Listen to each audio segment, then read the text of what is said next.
Tomun birbeyin. Tomorrow vardı. Tomun birbeyin.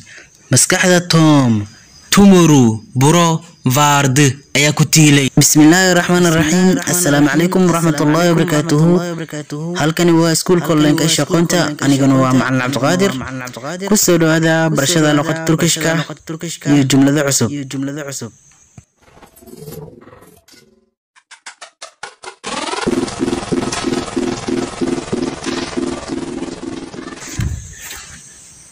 Waxaan sheekaysanayaa Fatime, Kuriye iyo Suleha.